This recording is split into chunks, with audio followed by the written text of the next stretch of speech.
guys, good morning. Dito tayo ngayon sa ASOBIME Shooting House sa Kokura, Japan.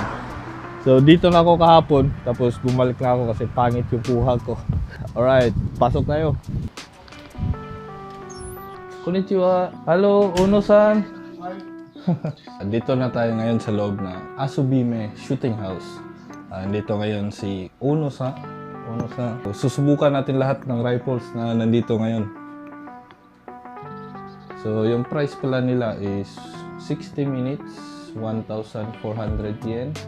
Tapos may additional na kung mag-extend ka ng 10 minutes ay 200 yen. So, dito pala yung shooting area. Isa, dalawa. So, dalawa katao lang pwedeng magsabay na maglaro. So, yung mga targets andun.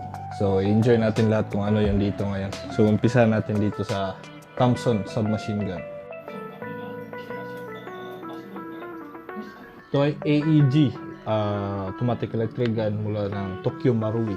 Ito palang Thompson submachine gun is yung magazine release niya is itong lever na to. Iangat tapos sa baba. Yung pagpasok ganun din. Medyo mahirap kung di ka sanay. Selector lever ng full auto tsaka semi is wala na. Yung fire tsaka safe is ito. Itong knob na to. So safe.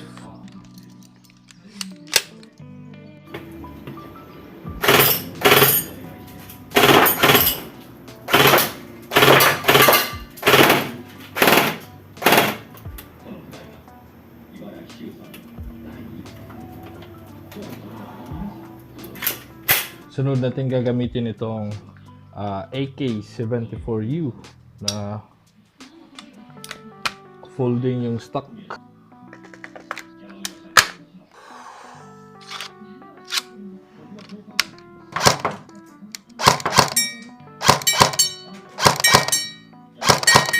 So yung selector nitong AK ay itong parang paddle. Safe. Ayaw pumutok. Naka-safe. Sunod is full auto. Full auto yung sa gitna. Tapos sa pinakababa is ang semi-auto. Ubos na yung bala. Palitan na naman natin. Next is itong AK na full length. Gaya nung sa kanina na maliit, ito naman ay yung mahaba na version. Yung selector ganun pa rin, paddle. Safe. Ayaw tumira. Sunod auto. Yung kasunod is semi-auto.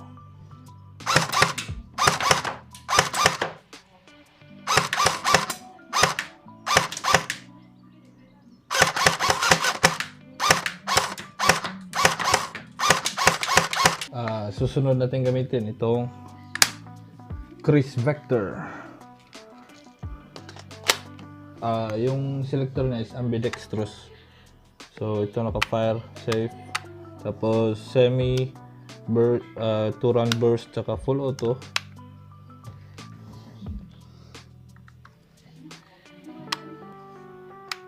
Ito yung semi. Ito yung 2-round burst. Tsaka full auto. Ang nakaganda nitong crease vector kasi pag ibalik mo sa safe, narinig niyo yan, nag-decock siya. Ayos. Ganda. So next naman itong Knight's Armament na stoner rifle, M16. So ito naka-safe ngayon. Ayaw mapindot. Semi-auto. Full auto.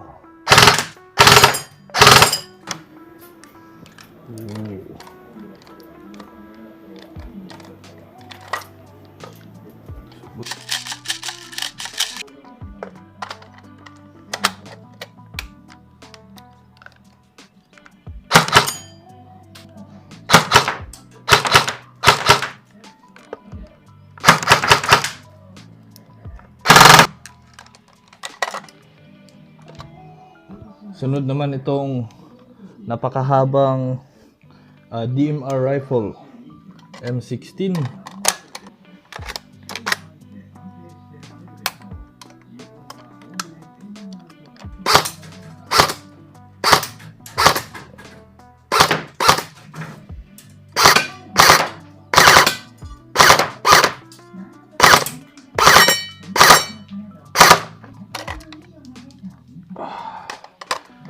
Ayos. Nasa pangilang rifle na ba tayo? Di ko na mabilang. So, sunod naman itong HK416 na DMR build. So, ito yung dito ako tumagal kahapon. Kasi napakaganda dito. Ito ay electric blowback. So, semi-auto.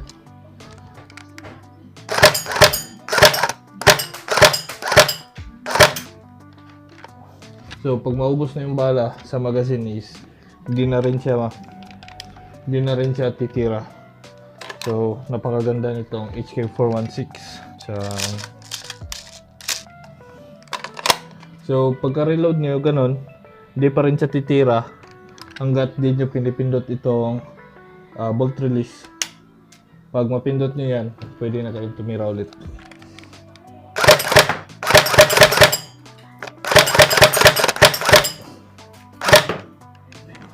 So, yun. Ubus na naman. So, sunod natin gamitin itong MP7. So, yung magazine release niya is ambidextrous din. So, yung magazine niya is maliit lang. Ayos yung mga magazine nila dito kasi mid-cap. So, ngayon ito ay naka-retracted position. Yun. So, safe. Hindi mapindot. Semi. Full auto.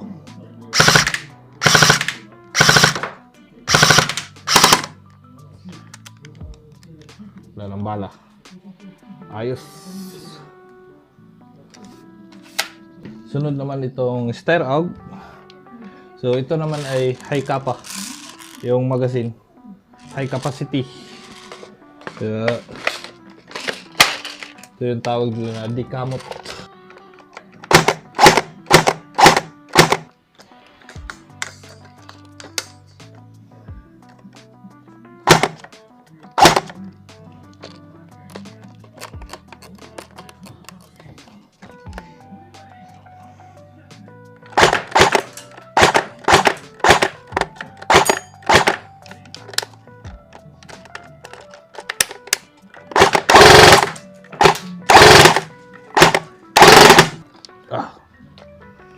Yung magazine release niya sa puwet.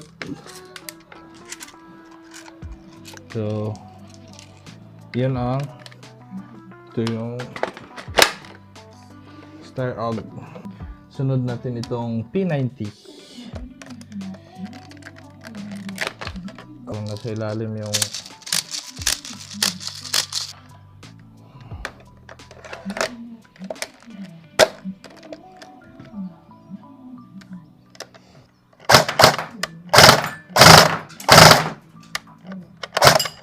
so yung fire selector niya is dito sa trigger mismo. Pag nakaganyan is safe. Pag nakagitna is semi-auto. Tapos pag nakasagad naman dun is full auto. Wow! Bilis! So may cut off din pag maubos yung bala. So next. Sunod ay itong G&G armament na ARP556.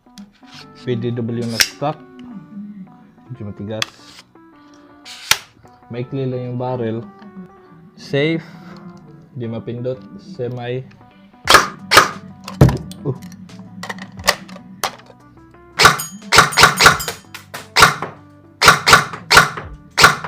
Tapos full auto. Wow. G&G armament. Next natin itong MP5. Ito yung isa sa mga gusto kong gawin yung HK slap. Ah, sugoy.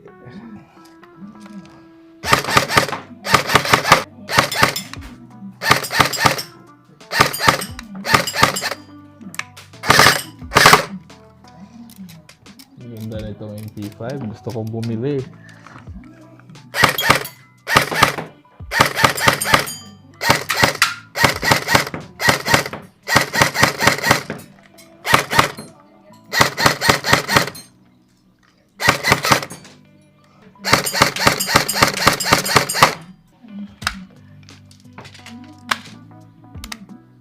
MP5 Heckler & Koch. Next ay itong lever action na shotgun. So, tatlo lang daw yung ilagay. Isa, dalawa, tatlo. Tapos, sara. So, tatlo yung laman. Mahirap ito yung pagbala. Look.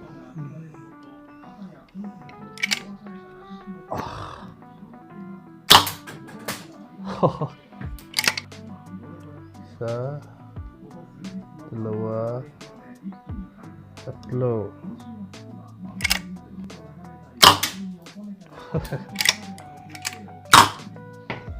Ganda. So, dito na tayo sa big boys. Ito L96 sniper rifles. Ito, pero ito ay spring.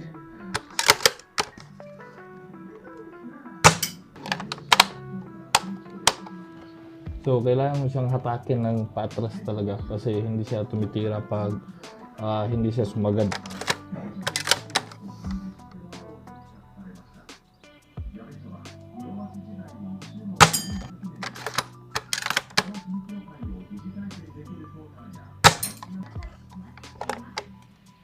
Wala na palang bala. Sunod natin gamitin itong M1 carbine, pero ito ay gas. So naka-attach yung gas dito. Yun.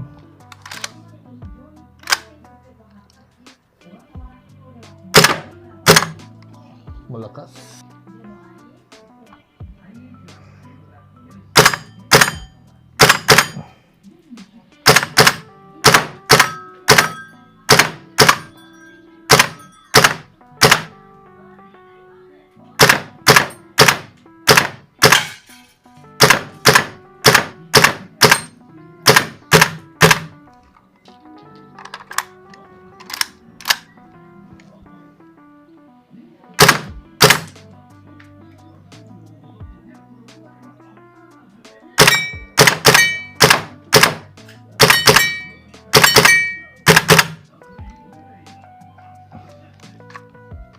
So, pistol naman tayo, itong Glock 19. Malakas.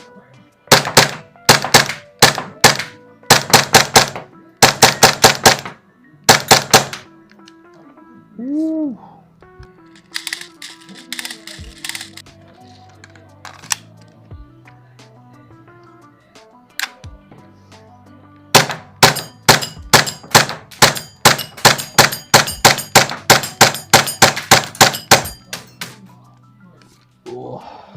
Sunod itong 89R, di ko alam kung anong brand to, gas din. Mabigat.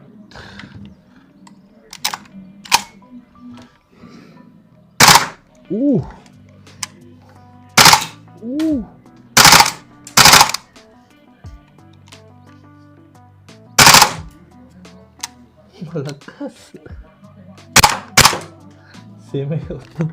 Ganda.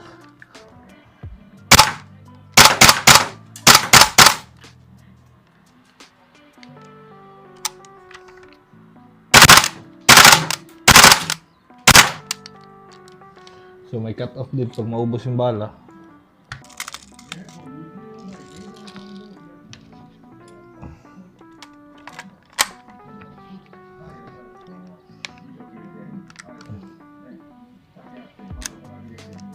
Ay,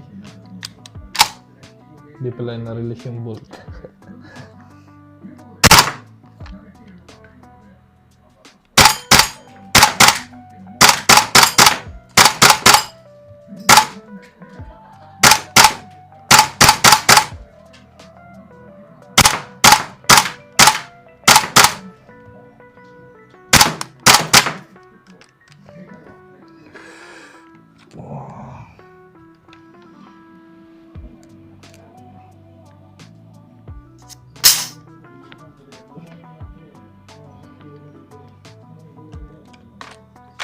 So yun, halos na testing natin lahat ng mga baril dito. At ako'y napagod na. Nangangalay na yung kamay ko at balikat. So ang gaganda ng mga unit. Lahat ng gumagana ay tinest ko. May ibang unit na hindi ko na-test kasi hindi raw gumagana. Gaya nitong weird looking na Jetmatic. Tsaka yung Mach 11. Yung ibang sniper di ko na sinubukan. Pati yung shotgun na yun. So ang ganda, ang ganda. Ayos dito. Ikaw Rajas. Ay, 1 foot.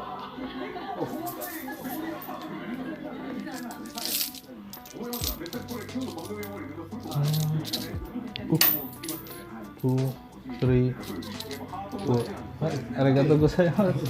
1,400 yen. 1 hour. Sayonara. Kiwatsukete. At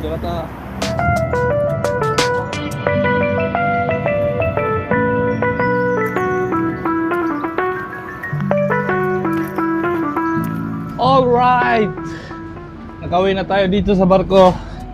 Isang araw na naman na exciting at enjoy dito sa Kukura.